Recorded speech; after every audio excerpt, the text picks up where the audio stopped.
Objectif numéro 2, comprendre que le taux d'intérêt est à la fois la rémunération du prêteur et le coût du crédit pour l'emprunteur, et qu'il est le prix sur le marché des fonds prêtables. Nous allons d'abord commencer, dans une première sous-partie, par comprendre que le taux d'intérêt est à la fois la rémunération du prêteur et le coût du crédit pour l'emprunteur.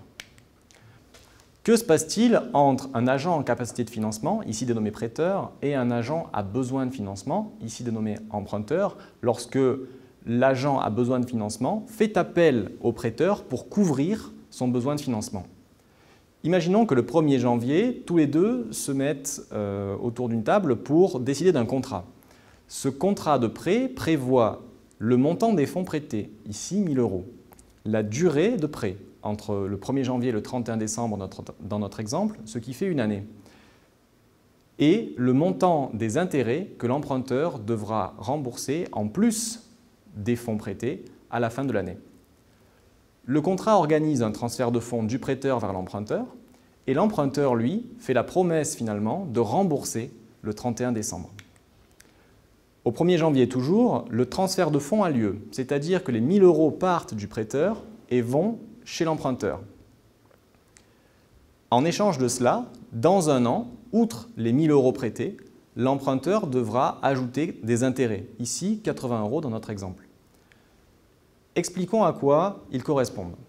Pendant un an, le prêteur va renoncer à dépenser ses 1 000 € en biens et services, c'est-à-dire qu'avec ces 1 000 €, il aurait très bien pu acheter des biens et services qui lui auraient prodigué une certaine satisfaction par leur consommation. Le renoncement, finalement, est quelque chose de désagréable et, pour cette raison, doit être compensé par l'emprunteur qui, lui, va jouir des fonds. Deuxième raison côté prêteur, c'est que lui-même ne sait pas s'il sera remboursé. Il y a effectivement un risque que l'emprunteur ne lui rembourse pas la totalité des fonds ou rien du tout. Par conséquent, le prêteur va demander une compensation à l'emprunteur et cette compensation, c'est une rémunération, ici 80 €, on l'appelle intérêt. De l'autre côté, l'emprunteur, pendant un an, va utiliser les fonds qui ne lui appartiennent pas, ils sont au prêteur, va utiliser les fonds qui ne lui appartiennent pas pour investir. Cet investissement devrait lui apporter des profits qui, eux, lui appartiendront. Il versera donc une compensation au prêteur pour le droit d'utiliser ces fonds, et cette compensation s'appelle l'intérêt. On voit donc que l'intérêt est la rémunération du prêteur et le coût du crédit pour l'emprunteur. Conclusion du contrat de prêt, le 31 décembre a lieu le remboursement. Les 1 000 € qui étaient chez l'emprunteur retournent chez le prêteur et s'y ajoutent 80 € d'intérêt. On voit qu'à la fin du prêt, l'intérêt est bien la rémunération obtenue par le prêteur et qu'il est bien le coût du crédit versé par l'emprunteur. Le taux d'intérêt est le rapport entre cette rémunération et le montant versé, ici 80 € d'intérêt versé pour 1 000 € de fonds prêtés, c'est-à-dire 8%. Suite de l'objectif numéro 2, comprendre que le taux d'intérêt est le prix sur le marché des fonds prêtables. Nous avons vu ce qui se passait dans le cadre d'un contrat de prêt entre un agent à besoin de financement et un agent en capacité de financement. Dans la réalité, il y a une grande variété de contrats de prêt selon le type de contrat, la nature de l'emprunteur, qui peut être un ménage, une entreprise ou une administration, la nature du prêteur, la durée du contrat, et on comprendra aisément que plus le contrat est long, plus le renoncement à la consommation par le prêteur est long et plus coûteux, et donc plus la rémunération attendue sera élevée.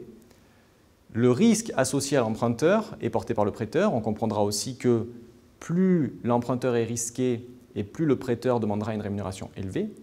Tout ceci conduit à ce que la réalité, finalement, soit une grande complexité dans les instruments financiers et dans les pratiques de financement.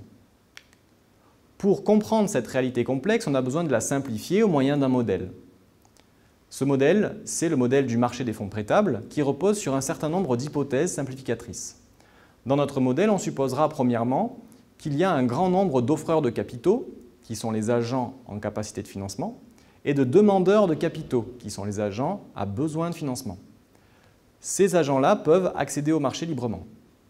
Deuxième hypothèse, les contrats de prêt entre offreurs et demandeurs sont de même durée. Troisième hypothèse, les agents en besoin de financement présentent le même risque.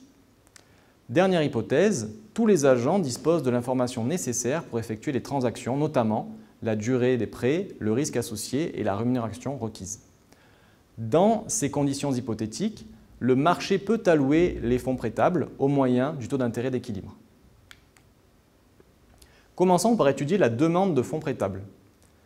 Elle émane des agents en besoin de financement, qui sont donc les emprunteurs et qui vont demander des capitaux sur le marché, car ce sont eux qui ont des projets d'investissement.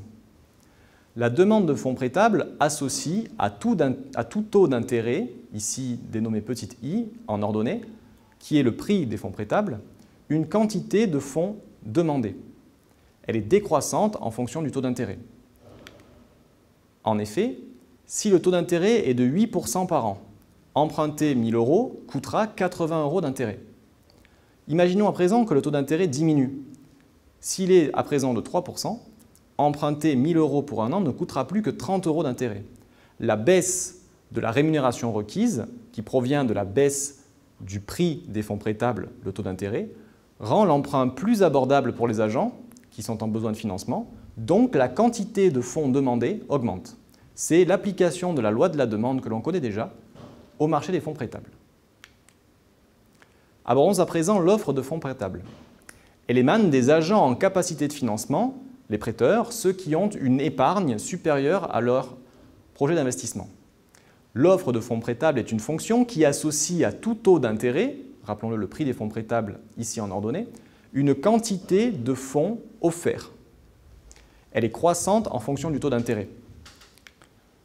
En effet, si le taux d'intérêt est de 8%, prêter 1 000 € pendant un an nous rapportera 80 € d'intérêt. Au contraire, si le taux d'intérêt n'est que de 3%, prêter 1 000 € pendant un an nous rapportera seulement 30 € d'intérêt. On voit alors que, si l'on est prêteur, que l'on dispose d'une épargne à mettre à disposition d'autres agents, la hausse du taux d'intérêt rend le prêt plus rentable pour les agents en capacité de financement. Ainsi, si le taux d'intérêt augmente, la quantité de fonds offerts augmente. C'est donc que l'offre est une fonction croissante du taux d'intérêt. C'est l'application de la loi de l'offre au marché des fonds prêtables. Dernière étape de cet objectif numéro 2, l'équilibre sur le marché des fonds prêtables. Il est obtenu par la rencontre entre l'offre de fonds prêtables et la demande de fonds prêtables qui détermine le taux d'intérêt d'équilibre. Ce taux d'intérêt d'équilibre, noté ici I étoile, détermine la quantité de fonds effectivement prêtés par les offreurs de capitaux aux demandeurs de capitaux. Ce taux d'intérêt d'équilibre est le prix de marché des fonds prêtables. Il a été déterminé collectivement par les mécanismes de marché. Il coordonne le financement de l'économie, permettant d'allouer les capacités de financement aux besoins de financement. Parmi les projets d'investissement, le taux d'intérêt sélectionne lesquels seront financés et lesquels ne le seront pas. Résumé de l'objectif numéro 2, il s'agissait de comprendre que le taux d'intérêt, à la fois rémunération du prêteur et coût du crédit pour l'emprunteur, est le prix sur le marché des fonds prêtables. Nous avons vu que le taux d'intérêt détermine le montant des capitaux mis à disposition par les prêteurs. Celui-ci est d'autant plus important que prêté est rentable, donc que le taux d'intérêt est élevé. Nous avons vu que le montant des capitaux demandés par les emprunteurs était d'autant plus important qu'emprunté est abordable, donc que le taux d'intérêt était faible. Puis nous avons vu que la rencontre entre les offreurs et les demandeurs de capitaux modélisés par le marché des fonds prêtables permet au mécanisme de marché d'aboutir au taux d'intérêt d'équilibre qui déterminait la quantité de fonds effectivement prêtés qui lui est associée. Nous avons donc vu que le taux d'intérêt coordonne ainsi le financement de l'économie en allouant les capacités aux besoins de financement.